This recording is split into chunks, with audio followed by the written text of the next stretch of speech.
Hey traders, welcome back. So this is part 2 of our video series. We're talking about increasing position size. Now, I kind of digressed a little bit in part 1. If you haven't checked part 1 out, go and do so now, because this will make a lot more sense now, and this sort of stuff will make more sense.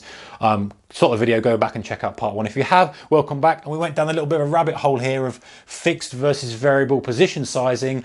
And this is because it's very important to me, something that, you know, I worked a lot on in my trading. I feel like I've found something that works for me now. But we're going to talk about fixed position size, which is an X amount of money risk per trade, and then variable position size. We came up with this imaginary tongue-in-cheek rocket strategy, and we graded it A, B, C, or D, just for hypothetical purposes. And the question I posed to you was, hey, listen, is A the same as D, and should you risk the same amount on A as you should on D? Now, you know what? I don't think there's a right or wrong answer for it. For me, in fact, I'll tell you what I think in a second, but there's no right or wrong answer for that. Let me tell you why. I know 2 traders, both who are 8-figure traders, and one of them swears by fixed position size. Their argument is, hey, you don't know when the next bad trade is going to come. You don't know when the next loss is going to come. You need to stick to a fixed position size, because otherwise you're going to risk of getting blown up. How do you know that it's going to be profitable or not?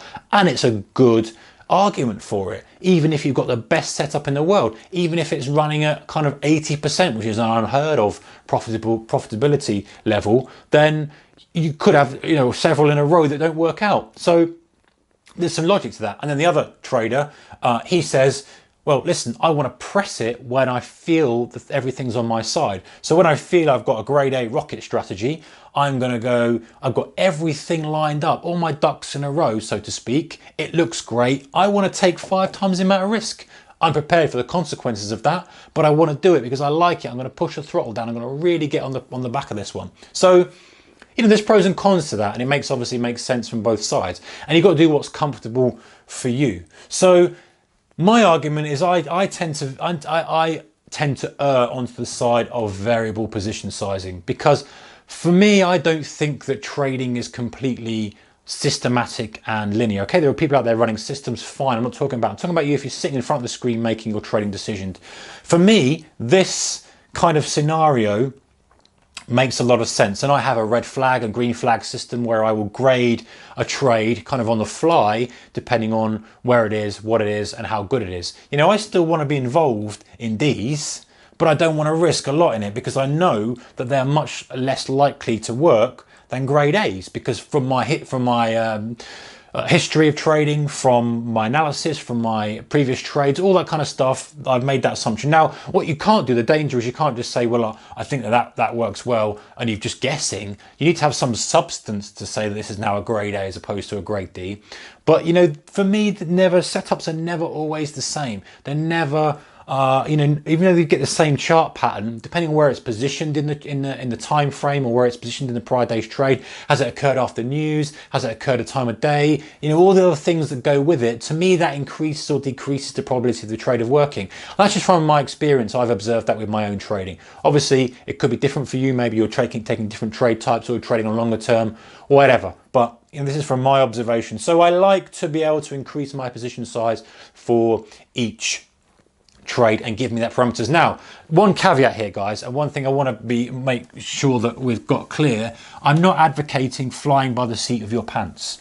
Okay, so I'm not advocating you suddenly saying or recommending someone saying, okay, well, I'm doing £25 a point now. Hey, this is the best trade in the world. I'm going to go smack it. I'm going to go hammer it. I'm going to do £250 a point, without any justification or any boundaries in place. That is the recipe for disaster, and that's not what we're talking about here. What we're saying is, listen, let's systematically grade the trade, and let's systematically say to ourselves, if we get this box, this box, this box, this box, this box all ticked, then we can go up to maybe 250 is too much, 10x might be too much, but let's say we do it, let's say for whatever reason, because we want to press it, we're prepared to risk all of a sudden a bit more money, then we can go up to that max, but only if these parameters, these variables are true.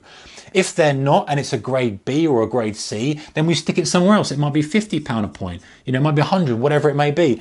And if we don't get any of these, then we might say to ourselves, okay, we can still take it, but we're only taking it with £10 a point, because it's not that good, but it's very frequently occurring. It's okay.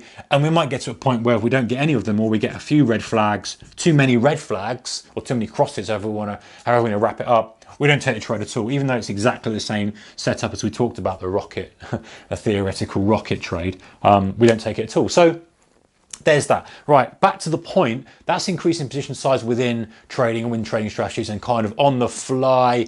Careful how I use that terminology, on the fly, based around a prior defined trading plan. But let's talk about, as we're increasing our trading, as we're improving our trading, how do we increase our position size? For me, this is a funny one because, you know, let's say, and this is psychological. It's a psychology. And I think you only know this when you're as a trader. You've probably experienced this yourself if you've been trading for a while. If you haven't, you may well experience this soon. Speak to a non-trader and talk about increasing position size, and you say, well, you should be able to trade £1 a point the same as you should be able to trade £1,000 a point, right? It's exactly the same scenario. You're doing exactly the same trade. As long as you have the risk capital there, then it's exactly the same thing. And you know what? Logically, that makes a hell of a lot of sense, doesn't it? It does. You're making the same trade. If the spread betting company gives you the same price for £1,000 a point as £1 a point, the liquidity's there, everything else is exactly the same. It's just a number on your ticket, right? Exactly the same. And logically, that makes sense. Okay, we move from £1 a point to £1,000 a point. The point is, guys, we're human, yeah? And I don't know about you, but if you're risking 100 points and you're risking £100 on your trade, how does that feel to you?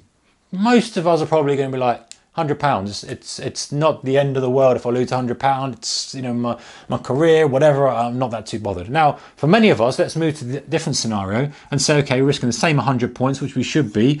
All of a sudden now we've got 100 grand on the line for this trade. How do you feel now having 100 grand on the line? I'm sure there are people out there who are very, very wealthy, and that may not be a lot of money, but let's talk about it in real world scenario for most of us. 100 grand risk per trade. It's exactly the same trade, and you've got the arguments of people saying, well, it's exactly the same, but how do you feel about the difference? You feel not very nice about it. You think, gee, that's going to take me a lot. If I lose that, I'm not going to be happy about it. If I lose 10 in a row, I've lost $1 million. Even if you're a multi-millionaire, that may well still hurt you, okay? So even though theoretically it's the same. Right, so what we've got to do now is find a strategy for increasing the position size until we get to this hurt point. I'm gonna have to go to part 3 for this, guys, so the video's not too long. If you like this video, click like, don't forget to subscribe for more videos from me. Put your comments in the section below. This is a really cool topic. I like this topic a lot. Would love to hear what you got to say. Check out part 3. We're going to talk about how we increase our position size and the fallacy of this, and also the strategy that I use where I got to a point where it worked for me, and I know others have used it as well. So look out for the next one, guys. See you there. Bye-bye.